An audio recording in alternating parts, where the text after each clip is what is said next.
800 წელი ბრძოლის, სისხლისხლის, გმირობის და ღალატის. ესპანეთის მიწა დიდი ცივილიზაციების ბრძოლის ველი იყო, მაგრამ მე-2 საუკუნეში აქ ახალი ძალა მოვიდა, ისლამი. ძლევამოსილმა არაბულმა ლაშქარმა მრისხანე ტალღასავით გადაუარა ნახევარკუნძულს. გაანადგურა ვესტგოთების სამეფო და ალ-ანდალუსიას სახელით ახალი მმართველობა დაამყარა. მაგრამ ქრისტიანული სამეფოები არ ნებდებოდნენ. თებში, ციხესიმაგრეებში, ტყეებში ისინი ისდიდნენ შურისძიებისთვის, ისდიდნენ დაკარგული მიწების დასაბრუნებლად. და როდესაც დრო დადგა, ცეცხლი აკისკისდა. ეს იყო რეკონკისტა, ბრძოლა იბერიის სულისთვის.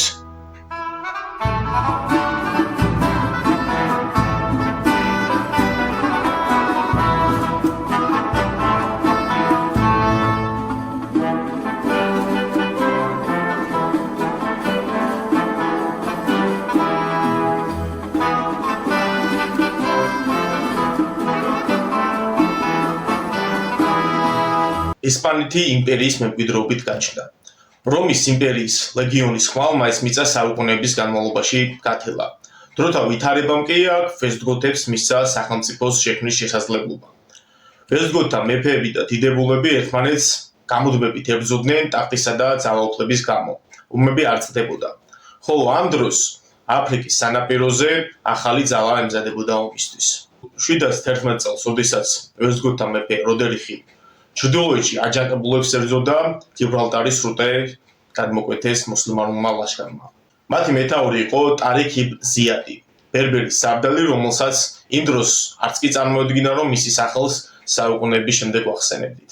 ლეგენდის თანახმად, როდესაც ტარიქმა და მისმა მეუღლემა გიბრალტარის კლდეებს მიაღწიეს და ჯარისკაცებმა ნაპირზე დადგეს ფეხი, მათ გემები დაწვეს. უკან დასახევი გზა არ არის. ჩვენ ან მოვიპოვეთ გამარჯვებას, ან დავიხოცებით. ეს სიტყვები წინასწარმეტყველებას გავდა. რამდენიმე თვეში მუსლიმანთა ლაშქარმა ვესტგოთები მიწასთან გაასწორეს. გვადალდერის ბრძოლაში როდერიხი დაეცა, მისი არმია დაიშალა. ხოლო ტარიქის მეომრებმა სწრაფად დაიწყეს ქალაქების აღება. ტოლედო, კორდობა, გრანადა, ვალენსია ერთი მეორეს მიყოლებით. ეს არ იყო უბრალოდ დაპყრობა, ეს იყო დასაწყისი. ალ-ანდალუსია მუსლიმანთა ახალი სამყარო პირენეს ნახევარკუნძულზე დაიბადა. მაგრამ ამ მიწაზე ჯერ კიდევ რჩებოდნენ ისინი, ვინც ამას არ ეგუებოდნენ. მუსლიმანური ლაშქარი ელვის ისწრაფით მიიწევდა წინ. ტარიქ იბნ ზიადი და მისი მეომრები თითქმის უბრძოლველად იღებდნენ ქალაქებს. უმრავლესობა წინააღმდეგობის გაწევას არ ცდილობდა. ზოგიერთი კი ნებაყოფლობით ხვდებოდნენ ახალბატონებს. მაგრამ მიუხედავად მათი გამარჯვებებისა, ესპანეთი ბოლომდე არ დაეცა. უკან დახეული ვესტგოთები ჩრდილოეთის მთებში შეიკრიბნენ. ასტურიის მკაცრ კლდეებს შორის ჯერ კიდევ ენთო ქრისტიანული წინააღმდეგობის კერა. სწორედ აქ გამოჩნდა პირველი იმედი. ადამიანი, რომელიც მოგვიანებით ლეგენდად იქცა. ის იყო ვესტგოთი არისტოკრატი პელაიო, რომლის ჯარმა 722 წელს კუადონგოს ბრძოლაში მოულოდნელი და მნიშვნელოვანი გამარჯვება მოიპოვა მუსლიმანებზე. ეს იყო ნიშანი იმისა, რომ ქრისტიანული სამეფოები ბოლომდე არ დანებდებოდნენ. ნაპერწკალი, რომელმაც ხანძარი გააჩინა ესპანეთში. თებში დაბადებული აჯანყება ჯერ კიდევ სუსტი იყო. მუსლიმანური ალ-ანდალუსია კი ძლიერი, ქალაქები აყვავებული და მრავალრიცხოვანი. მე-9 საუკუნეში გაჩნდა ქრისტიანული სამეფოები, ლეონი და კასტელია, რომლებიც ნელ-ნელა სამხრეთისკენ იწევდნენ.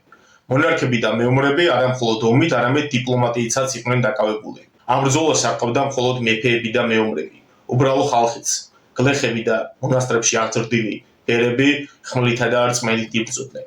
მეომარი სასულიერო პირები, რეკონკისტადორები შეუერთდნენ ბრძოლას.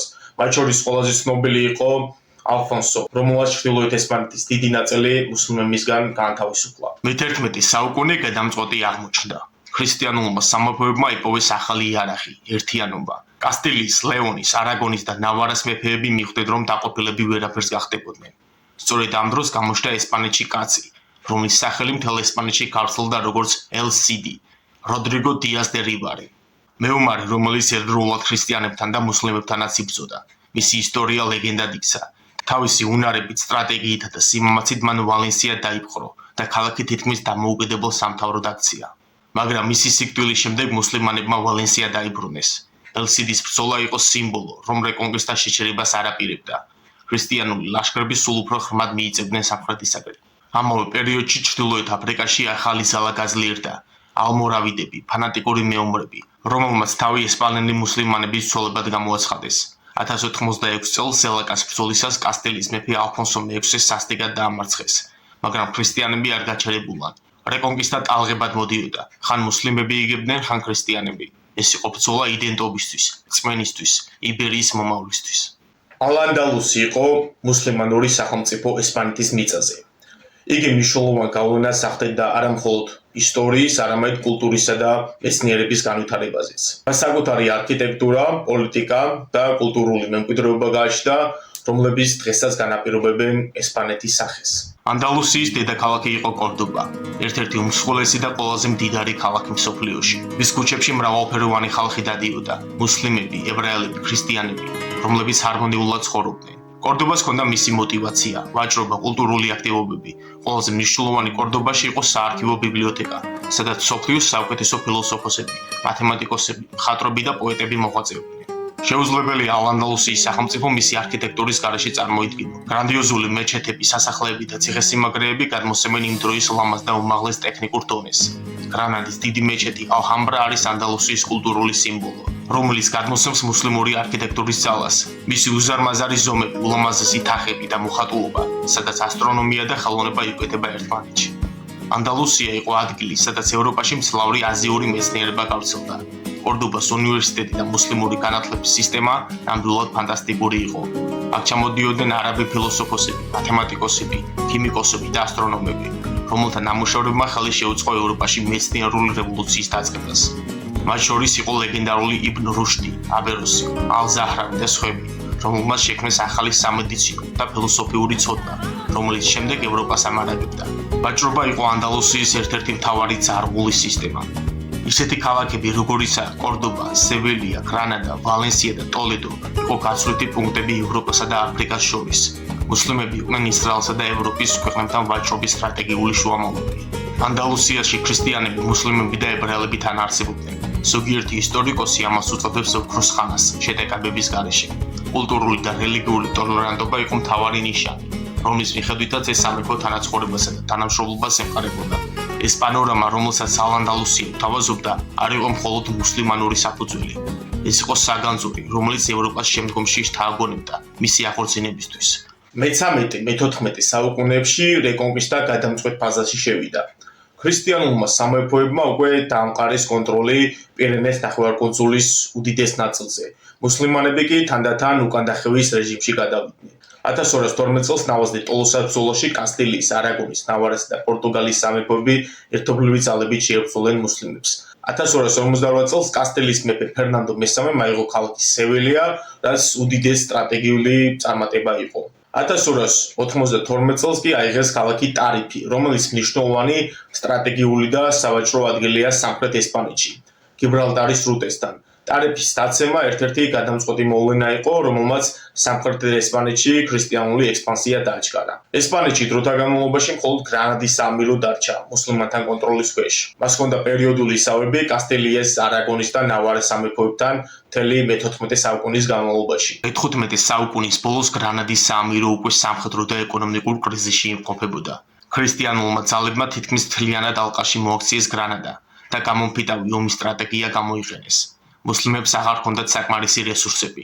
უკანასკნელმა სულთანმა, ბოაბდილმა, მუჰამედ მე-12-მ სცადა ბრძოლა გაეგრძელებინა, მაგრამ საბოლოოდ ჩიხში მოექცა. 1491 წლის ბოლოს ესპანელებმა გრანადის სრულმასშტაბიანი ალყა დაიწყეს. შიმშილმა და დემორალიზაციამ ქალაქში აჯანყებები გამოიწვია. საბოლოოდ 1492 წლის 2 იანვარს ბოაბდილი იძულებული გახდა ქალაქი უომრად ჩაებარებინა კათოლიკე მეფეებისთვის, იზაბელა და ფერდინანდისთვის. მუსლიმებს შეეძლო თავიანთი რელიგიის დაცვა და ქონების შენარჩუნება. არაბული და ბერბერული მოსახლეობა შეიძლებოდა დარჩენილიყო ქალაქში და მშვიდობიანად ეცხოვრა. წინა რამდენიმე თავში მევახსენე ესპანეთის მეფეები იზაბელა და ფერდინანდი და დროა მათ შესახებ ცოტა მეტი ვისაუბრო. იზაბელა და ფერდინანდი უდიდესი პოლიტიკური ფიგურები იყვნენ, რომლებმაც შექმნეს საყოველთაო ცნობილი კათოლიკე მეფეების დინამიური დუეტი, რომლის მმართველობა მასიური ცვლილებები მოახდინა ესპანეთის ისტორიაში. მათი მეფობა, რომელიც დასაწყისშივე ორი სახელმწიფოს გაერთიანებას გულისხმობდა, კასტილიისა და არაგონის, გახდა გამორჩეული მომენტი. ისინი ერთობლივად ამზადებდნენ კათოლიკე მეფეების მმართველობის პოლიტიკურ სისტემას, რომლის საფუძველზეც დასრულდა მუსლიმანთა მმართველობის დიდი პერიოდი. ისინი ატარებდნენ რელიგიურ პოლიტიკას, რომელიც გულისხმობდა ქრისტიანობის გავრცელებას, საგარეო საქმეების აქტიურობას, ეკონომიკურ ზრდას და რაც მთავარია ქრისტეფორე კოლუმბის მოგზაურობის დაფინანსებას ახალი მსოფლიოს აღმოსაჩენად. მათი გაერთიანება და დიპლომატიური სტრატეგია საფუძვლად დაედო თანამედროვე ესპანეთის სახელმწიფოს, რომლის გავლენა ვრცელდებოდა შიდა პოლიტიკიდან დაწყებული კოლონიალური ექსპანსიის დიდარ პერიოდამდე. 1492 წელს რეკონკისტის დასრულებამ მრავალი მნიშვნელოვანი შედეგი გამოიწვია, რომელიც არა მხოლოდ ესპანეთის შიდა პოლიტიკას, არამედ მთელ მსოფლიოს შეეხო. უპირველეს ყოვლისა გაერთიანდა ესპანეთის სამეფო. საფუძველი ჩაეყარა ინკვიზიციას, დასუსტა არისტოკრატია, რადგან ბევრი დიდგვაროვანი საკუთარი არმიის რჩენას ვერ ახერხებდა. რეკონკისტამ ესპანეთი ერთ-ერთ ყველაზე ძლიერ ევროპულ სახელმწიფოდ აქცია, რომელიც მოემზადა მსოფლიო მასშტაბით ძალაუფლების გასაფართოებლად. თუმცა რელიგიურმა რეპრესიებმა და ეკონომიკურმა ცვლილებებმა პრობლემების გამოიწვია, რომლებიც საუკუნეების შემდეგ კრიზისად იქცა. რეკონკისტა იყო დაუნდობელი, სისხლიანი და მრავალსაუკუნოვანი ბრძოლა, რომელმაც არა მხოლოდ ესპანეთის ისტორია, არამედ მთელი მსოფლიოს ბედი შეცვალა.